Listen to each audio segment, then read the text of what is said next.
داستان ایمان فروشوں کی قسط نمبر 272۔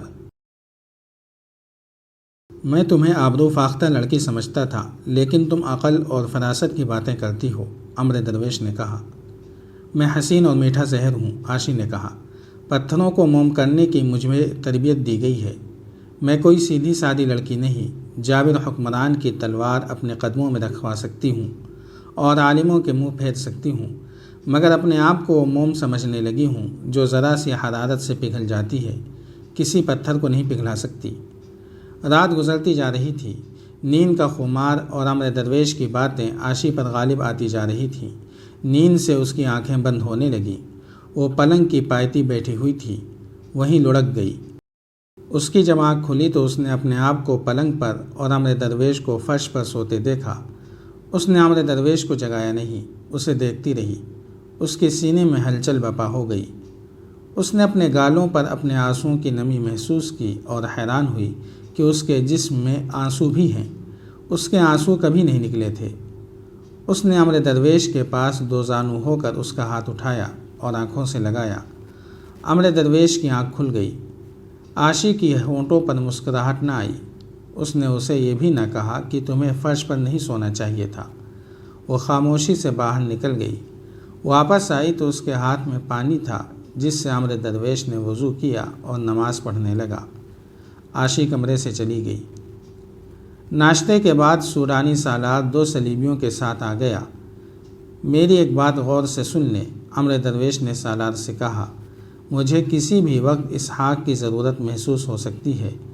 آپ اسے پریشان کرنا چھوڑ دیں۔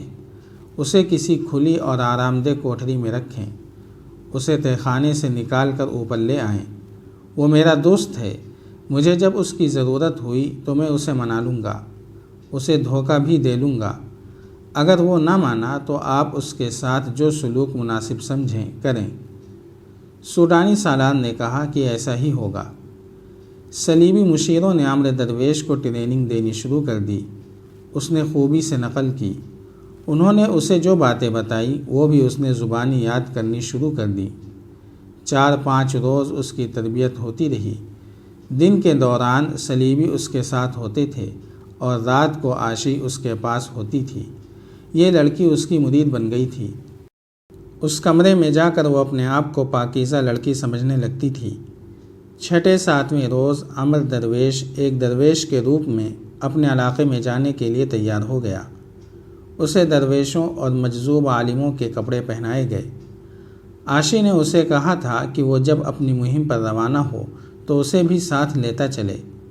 اس کی خواہش پر امر درویش نے سوڈانی سالار سے کہا کہ وہ اس لڑکی کو انعام کے طور پر اپنے ساتھ رکھنا چاہتا ہے۔ لڑکی اسے دے دی گئی۔ اسے مستور کرنے کے لیے لڑکی کو برقع نما لبادہ دے دیا گیا۔ 3 اونٹ دیے گئے، ایک پر امر درویش سوار ہوا، دوسرے پر عاشی اور تیسرے پر ایک خیمہ اور کھانے پینے کا سامان لاد دیا گیا۔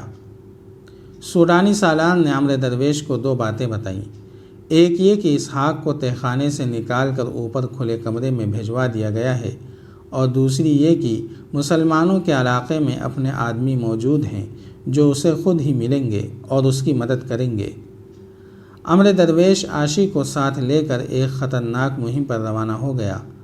سوڈانی سالار اس کے روانہ ہوتے ہی اپنے کمرے میں گیا۔ وہاں 6 آدمی بیٹھے ہوئے تھے۔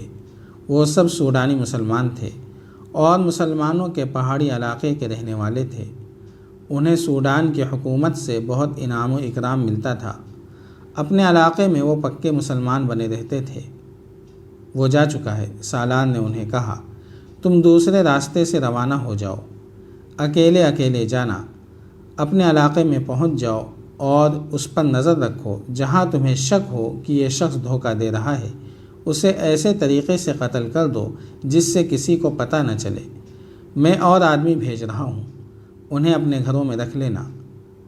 یہ سب ایک دوسرے کے بعد روانہ ہو گئے۔ سوڈانی سالار نے 2 اور آدمی بلائے۔ وہ صرف سوڈانی تھے، مسلمان نہیں تھے۔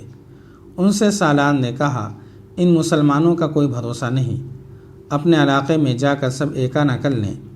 یہ 6 آدمی ہمارے ہی ہیں، لیکن یہ نہ بھولنا کہ مسلمان ہیں۔ وہاں جا کر ان کی نیت بدل سکتی ہے۔ اگر امر درویش ٹھیک رہا تو تمہیں آتش گیر مادے کی ضرورت ہوگی، یہ ان آدمیوں نے گھروں میں چھپا رکھا ہے، تم جانتے ہو کہ اسے کب اور کہاں استعمال کرنا ہے۔ یہ دونوں بھی روانہ ہو گئے۔ وہ سپاہی جس نے اسحاق کی بیٹی اور اس کی بیوی کو بچایا اور کمانڈر کو قتل کیا تھا، اسحاق کے گھر رہتا تھا۔ جس روز امر درویش روانہ ہوا اس روز سپاہی کہیں باہر گھوم پھر رہا تھا۔ ایک تیر آیا جو اس کے جسم کو چھوتا ہوا ایک درخت میں جا لگا۔ سپاہی دوڑ پڑا اور اسحاق کے گھر جا پہنچا۔ اس نے اسحاق کے باپ کو بتایا کہ اس پر کسی نے تیر چلایا ہے۔ کوئی بھی نہ سمجھ سکا کہ تیر کس نے چلایا ہے۔ کسی کو معلوم نہ تھا کہ سوڈانیوں نے اسے قتل کرنے کی پہلی کوشش کی ہے۔ سلطان صلاح الدین ایوبی کے محکمہ جاسوسی اور سراغ رسانی کا سربراہ علی بن سفیان قاہرہ میں تھا۔ اس وقت سلطان ایوبی صلیبیوں کے دوست مسلمان امراء سیف الدین، گمشتگین اور الملک الصالح کی فوج کو شکست دے کر ان مخالفین کے مرکزی شہر حلب کی طرف بڑھ رہا تھا۔ اس کے مسلمان مخالفین ایسی افراتفری اور بوکھلاہٹ میں بھاگے تھے کہ کہیں بھی قدم جما نہ سکے۔ راستے میں 3-4 اہم مقام تھے جہاں وہ رک جاتے اور اپنی بکھری ہوئی فوج کو اکٹھا کر لیتے تو صلاح الدین ایوبی کا مقابلہ کر سکتے تھے، لیکن انہوں نے پسپائی کے لیے ایسے راستے اختیار کیے جو جنگی لحاظ سے ان کے لیے مزید نقصان کا باعث بنے۔ سلطان ایوبی نے پیش قدمی جاری رکھی اور ان اہم مقامات پر قبضہ کر لیا۔ اس کی منزل حلب تھی۔ اسے کچھ علم نہیں تھا کہ مصر کے حالات کیسی کیسی کروٹیں لے رہے ہیں۔ قاصد اسے رپورٹیں دیتے رہتے تھے جن سے پتہ چلتا تھا کہ طرح طرح کی سازشیں سر اٹھا رہی ہیں۔ وہ میدان جنگ میں کبھی پریشان نہیں ہوا تھا، سازشیں اسے پریشان کر دیا کرتی تھیں، اور یہ حقیقت اس کے لیے زہر کی طرح تلخ تھی کہ ان سازشوں اور تخریب کاری کے ہدایت کار صلیبی اور آلۂ کار مسلمان تھے۔ علی بن سفیان اس کا دست راست تھا، بلکہ اس کی آنکھیں اور کان تھا۔ اسے سلطان ایوبی نے مصر سے غیر حاضری کے دوران مصر میں ہی رہنے دیا تھا اور اپنے ساتھ اس کے معاون حسن بن عبداللہ کو رکھا۔ مصر کی حکومت سلطان ایوبی کے بھائی العادل کے حوالے تھی۔ اپنے بھائی کی غیر حاضری میں العادل راتوں کو سوتا بھی کم تھا۔ علی بن سفیان کو اپنے ساتھ رکھتا تھا۔ اس طرح مصر کا امن و امان اور اس خطے میں اسلام کی آبرو کا تحفظ ان دونوں کی ذمہ داری تھی۔ انہیں اچھی طرح معلوم تھا کہ سلطان ایوبی کی غیر حاضری میں مصر میں تخریب کاری بڑھ رہی ہے۔ اس کے علاوہ سوڈان کی طرف سے خطرہ تھا۔ 2-4 ماہ پہلے العادل نے سوڈانیوں کے ایک عجیب و غریب اور بڑے ہی خطرناک حملے کو غیر معمولی کامیابی سے تباہ کر دیا تھا، لیکن سوڈانیوں کے عزائم میں کوئی فرق نہیں آتا تھا، کیونکہ ان کا یہ حملہ جو ناکام ہوا تھا باقاعدہ فوج کا حملہ نہیں تھا۔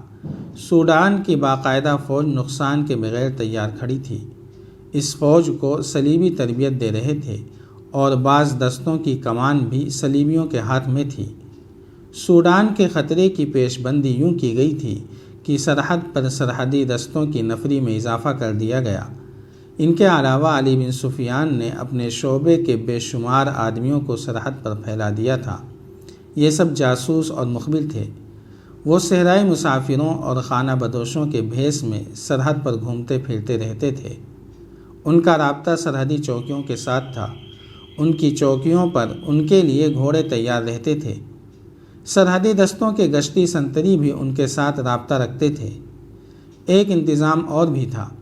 علی بن سفیان کے چند ایک ماہر جاسوس تاجروں کے بحروپ میں سوڈان کے ساتھ غیر قانونی تجارت کرتے تھے، جسے آج کل اسمگلنگ کہا جاتا ہے۔